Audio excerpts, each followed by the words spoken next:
will start with our next session. Moving on to our last panel discussion for the day. Yes. Technology is revolutionizing food safety from farm to fork. Next up, we will have the discussion to focus on technology for safety. I'd like to introduce Mr. Shashi Kumar, founder and CEO of Akshaya Kalpa, who is India's first CEO of organic milk company, aiming to empower small and marginalized farmers. He has 17 years of experience in telecommunications, including 13 years at Wipro Technologies. He now focuses on enhancing the economic viability of small farms through technology and automation. Please give a round of applause.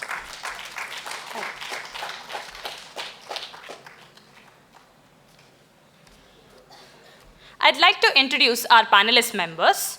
First up, we have Dr. C. Anandaramakrishnan, Director of CSIR NIIST, National Institute of Interdisciplinary Science and Technology. He is an Indian scientist and academician with expertise in chemical engineering and food processing. He served as the director of NIFTEM Thanjavur during April 2016 to 2022. Please come to speak. Thank you.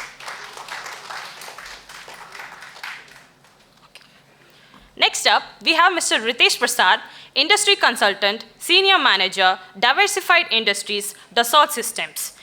He is the Industry Consultant Senior Manager at Dassault Systems for 13 years, specializes in digital transformation for CPGR, HNL, LNS, and A&D industries. He has extensive experience with enterprise PLM and digitization projects across multiple sectors.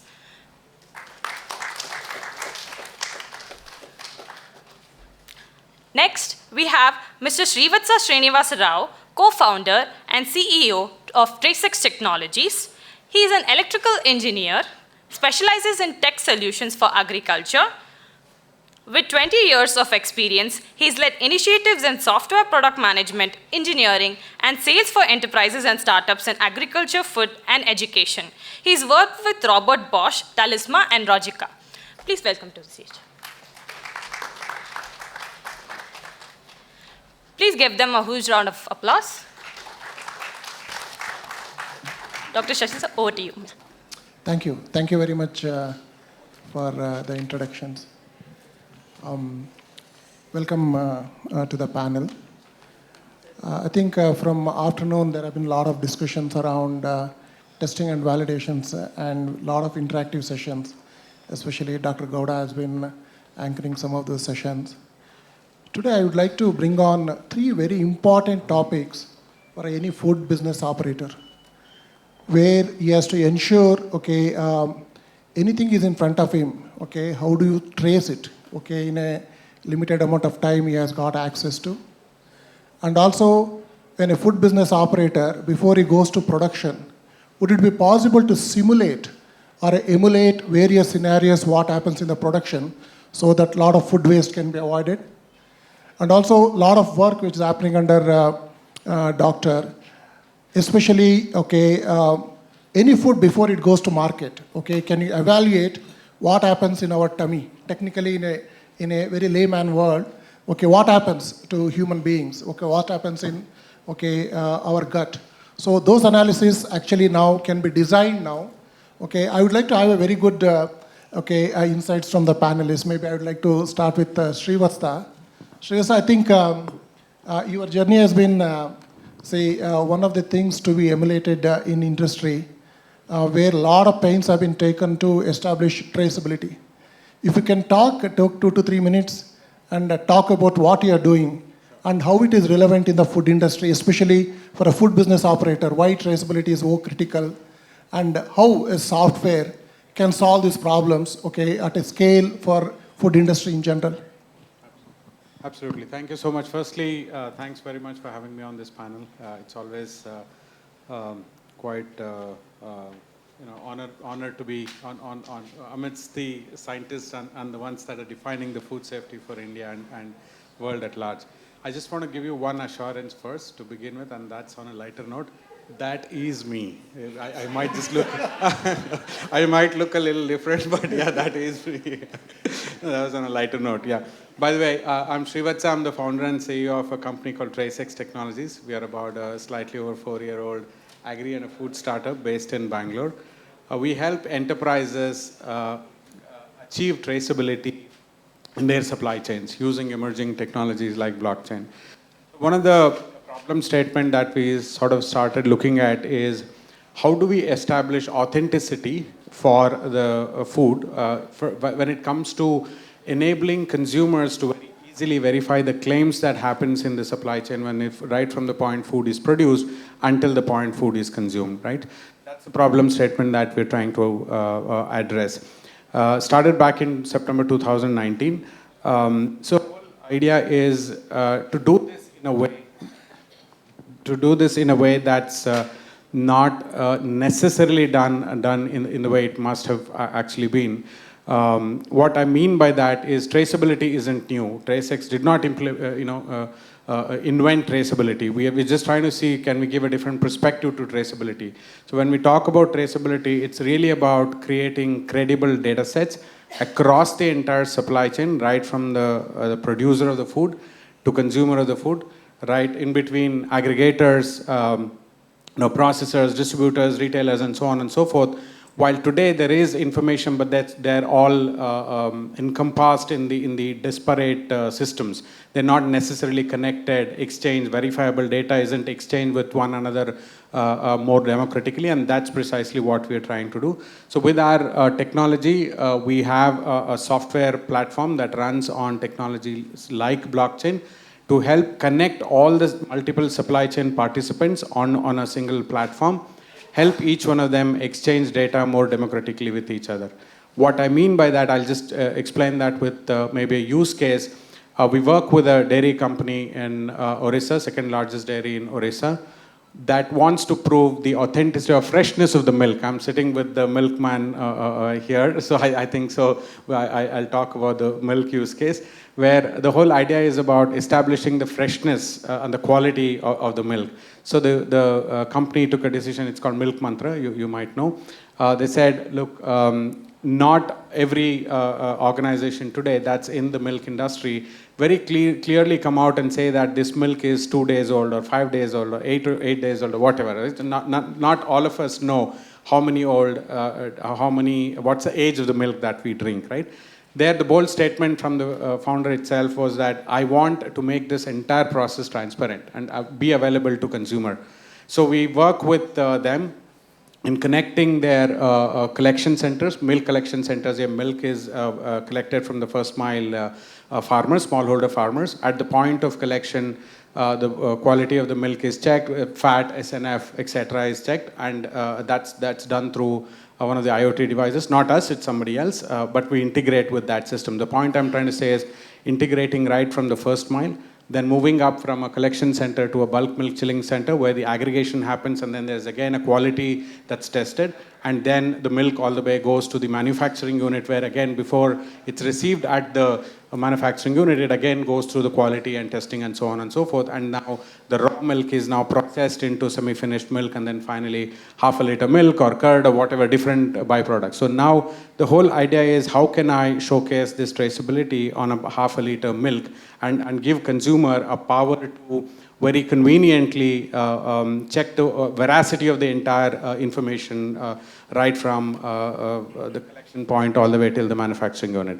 And that's what we've achieved. I'll talk more about other use cases, but in the interest of time, I'll let others speak. But that's largely the traceability that we're talking about. Thank you. That's an interesting use case, isn't it? I think another biggest use case for blockchain is food business operators. If they would like to validate whatever they are sourcing, okay, if a blockchain can be integrated into a supply chain systems, a food business operator very in an easy manner without going to your lab, okay, can really look at it, hey, this has been tested at so many times at this point of time, from point of procurement, okay, till processing, okay, it has been tested, now the food is safe, okay, I can actually use it in my processes. That simplifies a lot turnaround time for a food business operators, especially in B2B scenarios. So very interesting. The interesting way the software can solve some of these complex issues and how it can be navigated. I think the second aspect of some of the food business operators face is, before I get into a production line, is it possible I can sit on a desktop, sit on a laptop, sit in some simulation software? Can I simulate entire production system end to end before even I put my first bag of, let me say, rice into processing in there? Rice is a simple example. So I think Ritesh has been in that business. I think if you can quickly tell us how businesses are taking it up, this entire part, Ritesh. Thank you, Shashi. I'm audible, right? I'm a bit of a slow speaker, so just let me know. I'm Ritesh Prasad from Dassault Systems. Many of you may not know what Dassault Systems is, basically. So just to give a reference, if we have heard about the news that happened with the Rafale deal that happened with Indian government, it's a French company, Dassault Aviation. So we are a subsidiary of that company, providing software solutions across the world.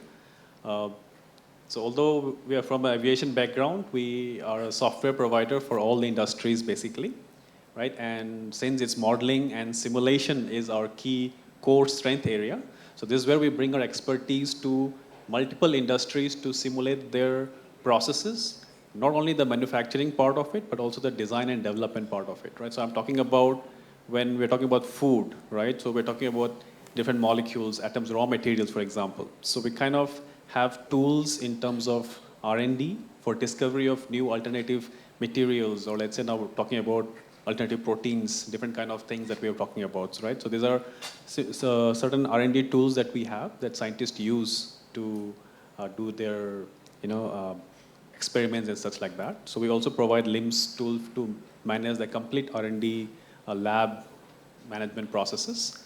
Now, once we have the materials, how you manage the specification of your raw materials, specification of your packaging materials, right? Design of 3D design of a packaging. It could be rigid and flexible packaging.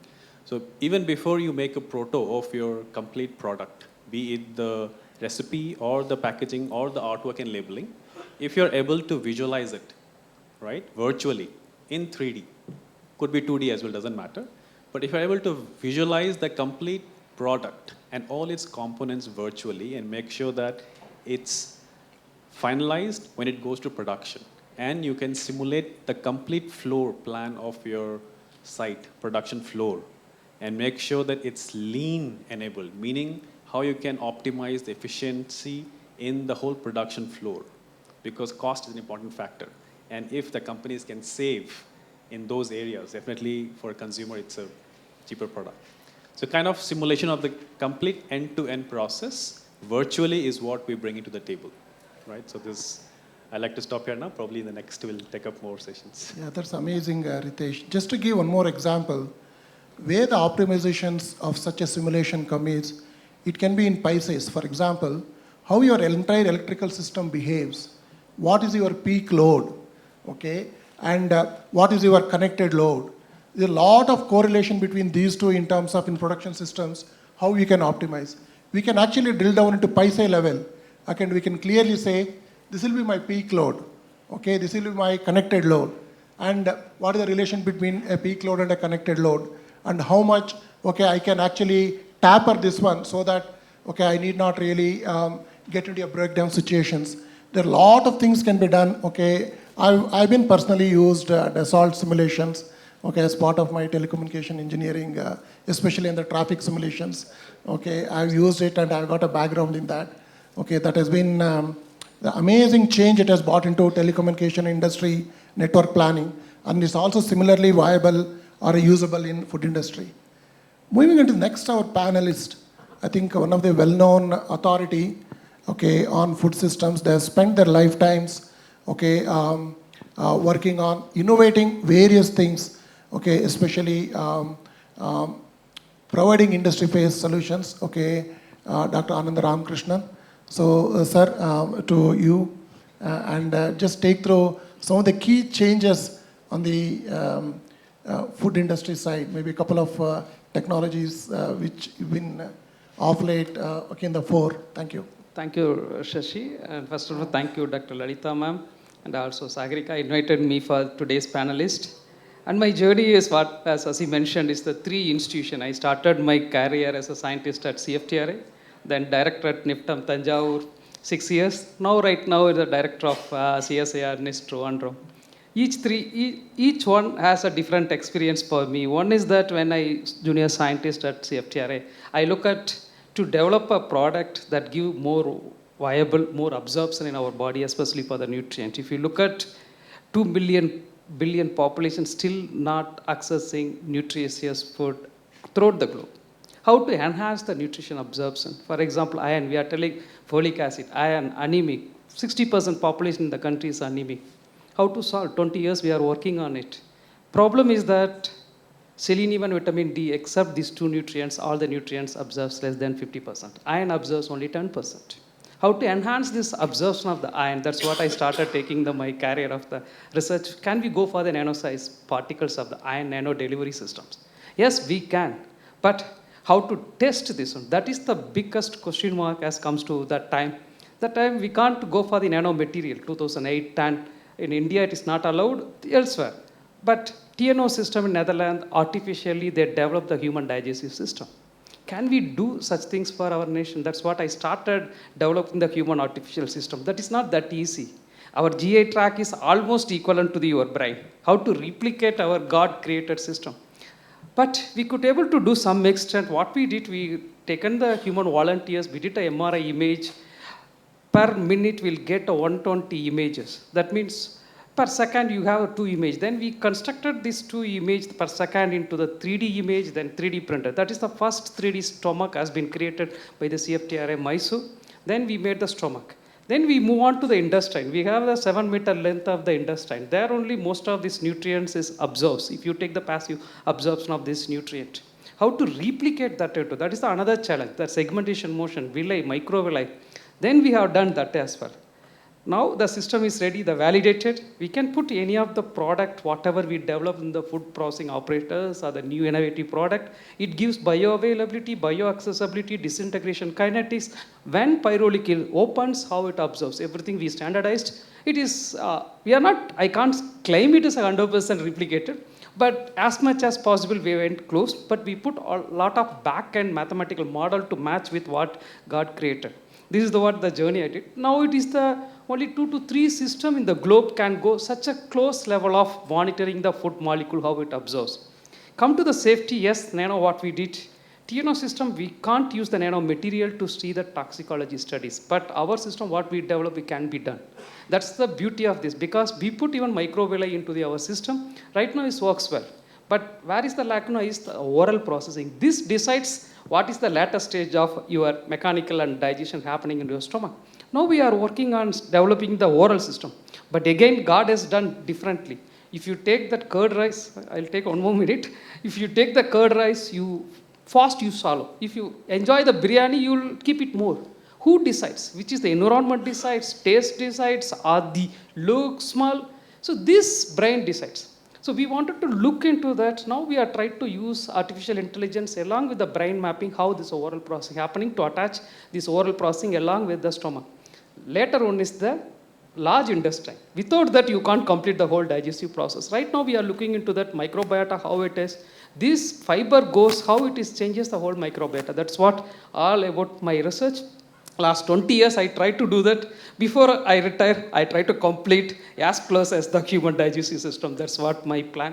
Second point, when I moved to NIFTAM Tanjavur, I looked into that 3D printing is going to be a revolution. Definitely it's a revolution, but we need a lot of input. The ink, the printing ink need to be developed. Different structures. We have done India's first printer, indigenously developed. The cost is very, very low. We made it. And we made most of the inks are so-called the input of the matrix, that protein, fiber, starch molecules. We made it. But why we are unable to bring like a mixie grinder to 3D printer home? If we are able to do that, all the food industry has to come to stay. Because now the recipe is developed. For any example, if you take any chocolate, The recipe developed one place, hold Melbourne or Delhi or Bombay, anywhere you go, the same recipe. But here you can personalize the food, you can make it. And the safety of the food is in your hand. So that's what you want, this much amount of the calorie. You want only 300 calories per time. Yes, you can set up. Protein you can set up. You want this much body weight you want to set up. That is possible to do. That's what we made the 3D printer to print whichever the size and shape, all the things. Right now it's working in Niftam Tanjavur. And then moved to the CSA NIST round. My target is entirely different because microplastic has come into the play. You know that right now, sir, we are taking 5 grams of microplastics per week, equivalent to the credit card. Can you believe it? Even Bombay, we have more than 300 microplastics are found. Thuthukudi, in recent studies, 150 microplastics are found. Every day we are drinking. Luckily here we have only glasses, but it transmitted, it's going. Recent Nature paper just last month published, very clearly demonstrated microplastic crossing the blood-brain barrier. So how, if it is such a case, how it is interact with the food molecule, how this absorption of the nutrient hinders in the intestinal system, in the large intestine. That's what right now I'm focusing. So we need to think the holistic approach of the safety, not only for the moral and all other things. Unknowingly, already our food safety is big concern in the term of microplastics and other things. So we need a system to study all these things. That's what I'm looking into that, sir. Thank you so much. Amazing, isn't it? Not many of us would have heard about 3D printing our tummy. Can you believe that? I think it's happening in India. Right now it's helping to understand how the toxicology works. Okay, your microplastics, what we are talking, what is the impact on the body we can study. Okay, we need not really put a human system there.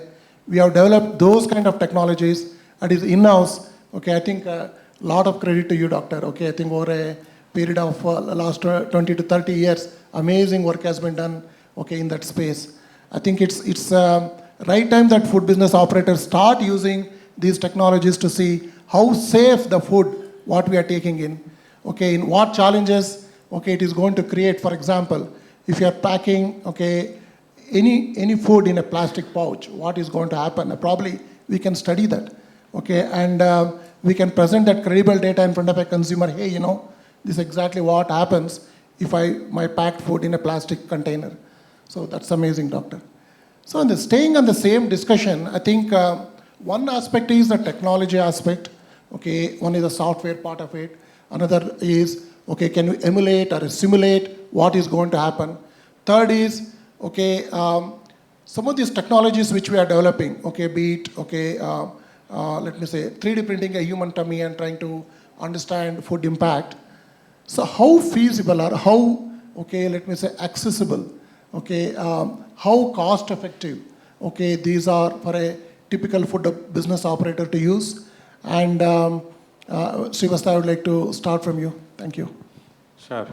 I think, yeah, when we look at technology initiatives in any organization, not just food and agriculture, it is looked at as cost, right? But I think inherently the reason why organizations are wanting to put that kind of cost is they're looking at the core benefits that technology delivered somewhere across their supply chain. So if we look at cost as one point, just traceability alone, then it does not justify. Actually, it significantly increases the cost. Therefore, the product cost will also increase, and so on and so forth. But I think it's important to look at the core benefits that tech initiatives deliver across the supply chain. Again, I'll take a use case and maybe try to highlight that. We work with Olam Agro, where Olam is working on a program called Sustainable Rice Production to produce residue-free basmati rice, and predominantly they're exporting to European Union. So their objective when they invested in traceability system was multifold. Firstly, they wanted to ensure that the farm level data is completely digitized, which is something that they do through a platform like us. And what does that bring? It just brings in so much more a certainty at what's happening on the farm level. Driving, exactly knowing the locations of the farms, to crop, knowing exactly what crops are being sown, which varieties are being sown, what are the package of practices that they're using, and if the rice eventually has to be residue free, and what is the preparation that needs to be done in the pre-harvest stage itself We don't say, oh my God, there's so much more MRLs now after we've got the samples, right? It is about ensuring that we are creating this residue freeness right at the farm level. So that's where it actually increases the supplier accountability in general, to say. And it's not just about asking for an accountability from a supplier, it's about hand-holding the suppliers to actually produce what we eventually want to consume. I think that's one. Secondly, it delivers a great inventory, for example, reduces food losses, right? If you know exactly how fresh is your inventory and what is it that you need to move first, then it directly impacts the food losses. And that's another benefit that it adds. Thirdly, consumer, or rather I would say quality. When as a quality head in a food company, my biggest focus is that I'm sourcing the best, sourcing responsibly, sourcing sustainably, and it helps in improving the quality significantly. And lastly, the brand image itself, right? It adds, multiple things get added. So just very quickly coming back to this use case, farmers produce the rice keeping in mind the residue-free objective that needs to be achieved. Then just before the crops are harvested, a sample from a 25-acre land, which belongs to 5 different farmers, is aggregated. Just 20 grams of paddies from the standing crop is collected, handed over to created a batch. They create a batch out of our solution, then hand this batch over to Eurofin Laboratories. Eurofin Laboratories independently gives an MRL report on this. And eventually this MRL report is uploaded on a system like us, and our system says which are the batches that can be procured from which farmer. If even one of the farmer in a cluster of 5 has maligned production, then everybody will get rejected. So those are kinds of, and eventually then the mills are included, then the storage warehouses are included, and eventually Arthia, that's eventually aggregating the produce, they are all included to build end-to-end traceability. By the way, we've just started off working on a similar initiative with NSA, RCIST, so thank you so much for that opportunity. Looking forward to that project over the next 1 year. There's been a great initiative from you and your team. Thank you, that's amazing. Thank you. Srivastava, all said and done, okay, my question to you is food business operator willing to invest? So that's what you have seen, okay? Is any change in the trend? Or do you see a real concern, or you say, okay, it's one more technology, okay, give it a pass? Wonderful question, actually. I see a trend where, depending on the size of the food business, not all food businesses you can enforce a heavy technology and make the product non-feasible, right? I think they need to be sized rightly. We have worked with small to medium to enterprises. Most of the time, small food businesses have not been able to scale because of inherent challenges of operationalizing these tech. But medium and enterprises, they have been able to. I don't see a problem there. And compliances, sustainability, responsible sourcing, better livelihood for the grassroots community. All of these actually are collectively driving initiatives like this. And that's where we, as a startup, I'm very excited about where things are moving, because the entire world is moving towards a safe food ecosystem. Yeah, I think, thank you, Srivastava. So Prasad, the question to you is, fine, say I want to put a plan together, and I would like to go to a Dassault system and say, hey, this is what I want to do. But how many people can afford this, okay, from an end-to-end point of view? And do you see, okay, there is a market uptake, okay, for example, if Akshakalpa tomorrow wants to build a new plant, okay, indeed we are building one, okay, but can I afford? Okay, so if you can touch upon these aspects, it will be really good. Yeah. Sure. Okay, so mostly Dassault Systems today is a B2B business that we do. So when you talk about the affordability piece of it, mostly what first we need to see is what is it that we're trying to do, right? Today, when I talk about process digitalization, most of the activities that we are doing today is manual. Either it's on phone call, emails, text, WhatsApp, right? And now we're talking about different organizations working together. One is that. Secondly, within organization, you have different departments that are working together. Now, the whole idea is the communication or the collaboration between each of them is today happening in a distributed manner, or it's kind of email and manual way is what we say. What we're trying to do is bring all of these actors, all of the people who are working into a single platform. So the most important is the data piece of it, right? How the data flows from one department to another in a seamless manner, and one data flows. If there's any change, it is percolated throughout the chain of people who are working towards it. Because if, let's say today when I'm developing a product, right, the whole idea is my manufacturing team needs to know if there's any change in my design aspect of it. If the communication is delayed, or if I'm working on something new, but this in the shop floor, they're still in the old versions, I mean, there's a lot of cost that goes and hits the company. Today, we talk about product recalls from the market because of some, let's say, labeling errors. How do we prevent that upfront so that it doesn't happen? So these are the kind of things that we can find out really quickly during the design R&D phase itself, right? So I'm able to visualize the complete product, the actual packaging, what label goes, what nutrition goes, where it goes, based on different countries. For example, if I'm launching my product in other countries, if they are following certain regulations, am I compliant to that? So all these kind of rules and regulations is what we bring in before even you start thinking about where to source from, how is it made, and all those stuff, right? So I think, and once we have the product ready, for example, now we're talking about setting up a plant. While setting up a plant, you have to do lots of research. Where do I set it? How do I set it up? What are the equipments required? What is my process? How many people will come? Now, if you are doing that today, and then you go to multiple iterations to change, okay, now this may not work, let's put it this way. Before even putting up such things, before even investing in your hardwares or land, whatever, if you're able to build the entire floor, entire plant virtually, right? And you're able to even simulate the machinery that are placed at each location, how it is placed, how efficient it is my power supply going, as you said, right? Even to the point where you can have people, the workers who are working on each of these places, make them stand there and see, is it safe for them to be there in those positions? So from a safety perspective of the workers who are working there. So you're able to simulate the complete end-to-end, all the scenarios, how it's going to work virtually, even before you spend on land, procurement of land itself.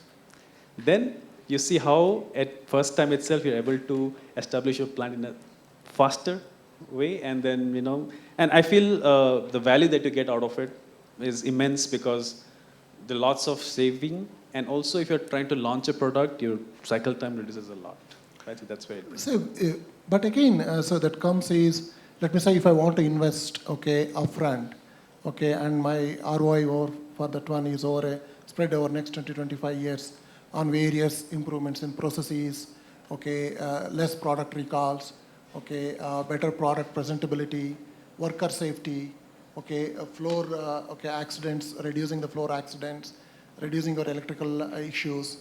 So it's return on investment of these kind of technology to how long you see the return on investment a food business operator can expect? I am not sure about the new small industries that you worked, but definitely on a big industries such as we're currently in India working with ITC as well. We have set up around 42 plants from a quality measurement aspect of it. I think they've just started it, so we're expecting at least the break even to come in the next, let's say, 5 to 6 years. That's amazing. So we'll see that. Yeah, the quick prompt to Doctor, some of the one of the examples you have been quoting has been that earlier if you to export a food, okay, and some Europeans needs to issue a clearance certificate. Now, if you can quote that use case and just enlighten how food business operators can actually really get benefited. Yeah, one is that what Sasi is mentioning about dioxins. The dioxins is one of the carcinogenic compound. It produces when burning is happening. Recently, Cochin, the whole Ernakulam and the Cochin town was 2 days totally locked because of Brahmapuram fire accident, and dioxin has released.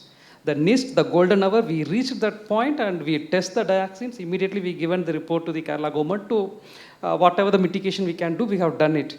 But we can't stop this dioxins comes to the food value chain. It goes to the land, it goes to the water, it goes to the fish, it comes to you. It's really dangerous. But European Union has the stringent regulation is you need to test the dioxin, then only you can export any food, especially for the fish you are going to export to the European Union. But testing facilities in India is not there. Then you have to use external, you have to send the sample outside and get it. Each sample cost is 1.5 lakhs Indian rupees if you wanted to get the dioxins. What we did in CSIR NIST, we took the same methodology, slightly modified to suit with our methodology. Finally, we got approval from NABL and FSSI. Right now, only testing lab in Trivandrum is testing the dioxin in the country. Last year, 300 crore worth of the seafood was exported based on our testing method. This is the what as the institution, as research organization, you think where is the regulations are very strict, how we can go and do that support of the food processing operators. One more example also I can add it, if you look at any food product you said, just you take a chocolate, you just throw it. That value chain, you can use it from the blockchain, where it goes, where ends, how many years. This year you can see that Delhi 55-degree temperature is reaching. Every year we are telling about. Last year one of the highest record of surface temperature of earth is 1.35. Target is we can't cross 1.5 degree, ideally 2 degree. How we can mitigate? Total greenhouse gas emission is contributed by the food system. 26% has come from the food system. You and me, everybody is contributing. We need to address that one. Without that, it is very difficult. Then packaging material, 40% of the material used in the country is the packaging material. Mostly food packaging, 23% out of which 40%. What we are using? We wanted to go to paper, everybody wanted to go paper. Paper, you are cutting the tree. How much amount of the absorption of the CO2 you are reducing the paper. Converting the wood to the paper, again you have to use the water and resources. How much effluent is coming? Question mark. Then what is the alternate? Glass. Produce the glass, again it's produce the carbon dioxide. Recycling glass is a 5 times higher carbon dioxide release. Aluminum is the alternative. 4 times higher carbon dioxide emission compared to PET bottle. So then what is the alternative? We don't have much. Biopolymers, we don't have the answer for strength, printability, all we know that what are the things to do. So this is our responsibility, how to go ahead of the future of the food industry. The safety of the food on side, second one is the environmental responsibility. That's where we need to think, we have to put a lot of thought process. This is the correct way conversion rate. If you look at your egg or chicken is the best conversion. You give 9 calories, only we'll get even 41 calorie input of the feed. Is it a correct conversion rate? We'll get the proteins from the feed? Big question mark. So all these question mark we need to be answered. That means we put a lot of effort in the research and how to reduce the cost of that. We are working with that team, with the Srivaswa for mainly has not mentioned about what we try to do. You know that millet here, we have talked a lot about millet. Today, millet cost is higher than the rice cost. Demand is increased so much, productivity is not there. Yes. How to map, where to reach this millet to bring the final product. That's what we are working using the blockchain. We need to adapt the technology like this, then we can map. We have taken Attapadi and the Madurai region of the farmers, how much amount of the millet is produced, where is the mill, which is the milling used, which is the sheave is used, where final product, where ends. The whole history we wanted to track with the 300 farmers already, we started working with them. Then we'll map it with the other farmers. Then we know that whole country, where this, which is the soil condition, how much production rate, where it ends. This history once we get, we can map other product. So technology is important to adapt into all the sectors of the food that will help us to sustain in the present scenario. Thank you, Sasi. Thank you, Doctor. It's an amazing insight in terms of how to make technological advances affordable to our exporters. Starting from that, how do we increase the efficiencies of our food systems everywhere? How to create closed loop systems? Okay, they're amazing insights, and I would like to open for a couple of questions.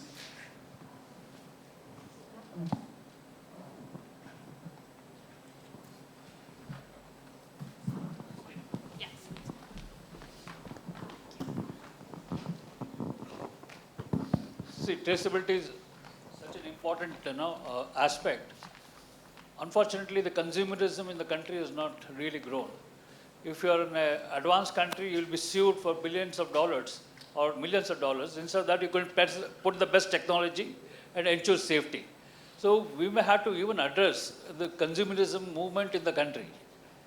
Unless recently, if you look at some of the episodes that happened in ice cream or in Air India, some snack was served with some blade coming in. If the person were to be served a notice and banned $1 billion of fine, then they would have put all the technology back and ensured safety. That's the observation I want. One point I want to make on that, absolutely very pertinent point, sir. In fact, there was an initiative from Niti Aayog called Bharat Food Assure, but unfortunately it didn't go beyond Niti Aayog's pilot, which is where we worked with Milk Mantra. The whole idea was building that consumer awareness about the safety of what they consume. The platform itself was called Bharat Food Assure, where the eventual idea was bringing all the food and beverage, products on that, and any product anywhere. That was the vision. Any product anywhere in the country, consumers should be able to trace. But that's not happened. But that was one example I wanted to bring out there. So that's an interesting observation, sir. I think a lot of things needs to change from a consumer angle. Consumers should actually start questioning every brand. Where did the food come from? Where it was done? Where it was manufactured? Okay, what it contains? Can you explain the label a little bit more detail to me? Okay, what is the impact on my health? So that kind of awareness in the system doesn't exist as of now. I think government is making a lot of efforts. For example, some of the changes which FSSAI brought in, okay, of late, especially on the labeling laws, okay, is in the right direction. Okay, I'm not saying there's whole and soul, but there are a lot of things needs to change. I think point taken. Final one more question. Yeah. I think thank all the speakers and the panelists. It was fantastic. Both the talk as well as the work that is being done by all of you is fantastic. I have two small questions. One to Dr. Anandram Krishnan. Very glad to know that you are stimulating and then the tummy, digestive system, all that. One question that I have is, I think generally the observation is that every other tummy operates a different way, isn't it? How does that, how is that studied? That Normally, in average, our size, average men is a 900 ml capacity in average. The woman will go 850 ml capacity. So that's what we have taken. We are not healthy volunteers we have taken. We calculated from the MRI scan. And also we have done. It's a big story behind that, how we come to that. But the gut paper also telling, if you wanted to stimulate that one, 900 ml to 100 ml capacity of the tummy. Why I went to the 3D printing? Normally, if you take the 3D printing, inner layer is important. That flow of the gastric juices play the major role. Apart from that, air is there inside the tummy, like at stomach. That pushes the meal down. So all these things we wanted to take inside to that. That's what MRI scan. But size varies with the height and weight, everything. But on an average, we have the 900 ml. But where question comes, how you can compare with the animal. For example, rat is only 250 ml capacity of the stomach of rat. We are considering as equivalent to that whatever value we are getting in the most of the studies. But human is a higher size, so that's what the digestion and everything has to play. So that's we have taken average. What is the second question? The second is to Mr. Srivatsa. I think you talked about the milk case. When a consumer in Orissa buys your half-liter milk, what information does he get from the half-liter milk? Yeah, absolutely. Thanks. Sorry, I missed actually giving that part. It gives across various dimensions. First is just to know about the product details itself. What is the product? When was it manufactured? And what were the tests that were done. The final half a liter milk that I'm consuming, I will know what is the fat, what is the SNF, whether alcohol was found or not found, for example, right? And then the next step, that is just a summary of the information. Next step is it goes up to that this milk was, in fact, I would have loved to actually showcase that here. We haven't got it. It goes up to the collection center. It says that this half a liter milk was sourced from 250 farmers from 6 different collection centers. It may be too technical for the consumer to know, but it just gives a sense of depth of the information that's available. It says that during the morning milking session, this much quantity has been drawn in this batch. Evening quantity. Then it shows when was the milk aggregated, what was the temperature at which the milk was maintained when it was aggregated, and eventually when the milk got manufactured, when was it manufactured, and how fresh it is. This is the kind of information. Yes, yes. So it is the way we designed is, in fact, these are other challenges, right? So for example, the company said, look, I can't put a 20 by 20 QR code on a milk packet because it's going to increase the cost of my printing and labeling. So what we did was we printed something called a TRID. TRID is just a 6-digit, very easily rememberable number. And we have a portal where a consumer app, there is an app which works on iOS, Android, and all of that stuff. You open the app, type in the 6-digit number, it automatically gives you the entire number for that particular batch of milk. I think, but in other places, we do have QR code. Yeah. Thank you. Thanks, Srivastava. One final question, I think. Yeah.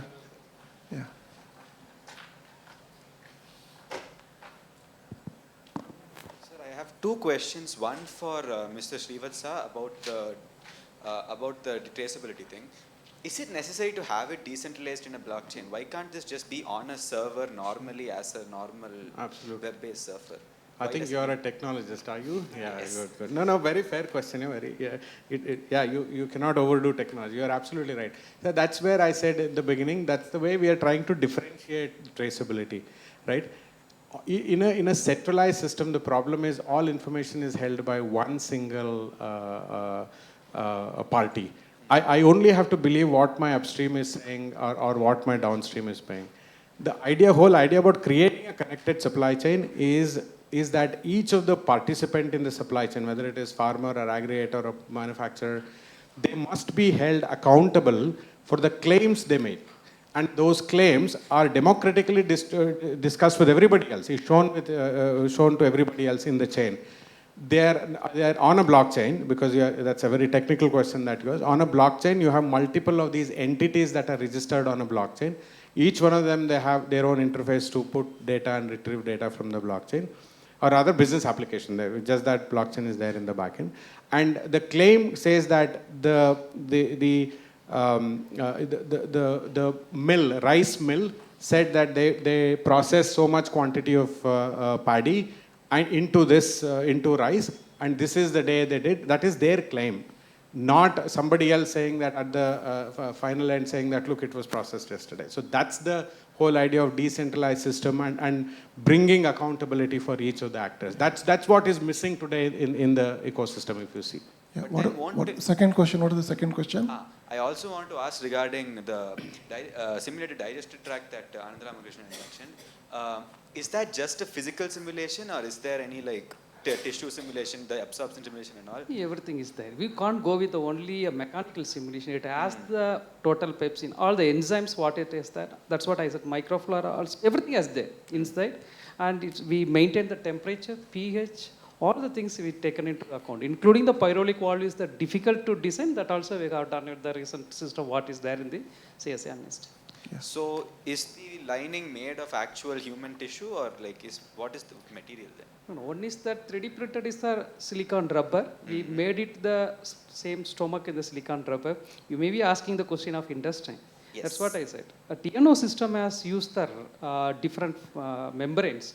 That's what proteins, fat, you have to change the membranes because the molecular cutoff is different.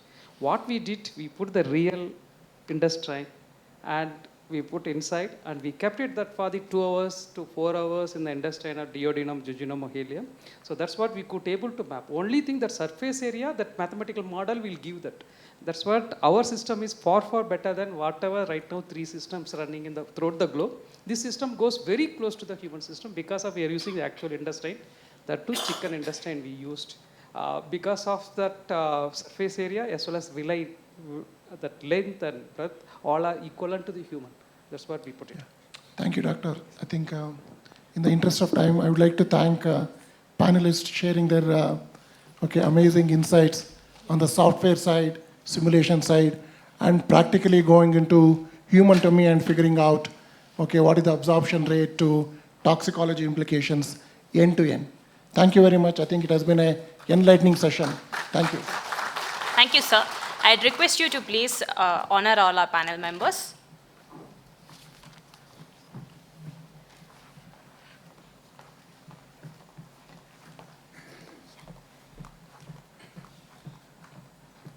Thank you, Dr. C. Ananda Ramakrishnan.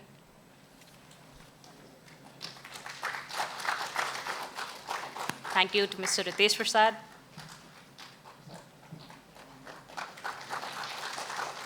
And thank you, Mr. Srivatsa Srinivasa Rao. Thank you, sir.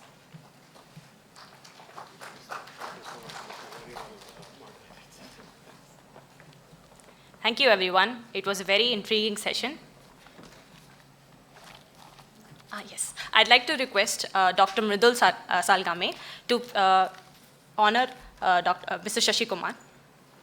Please come to the desk. Just photo up.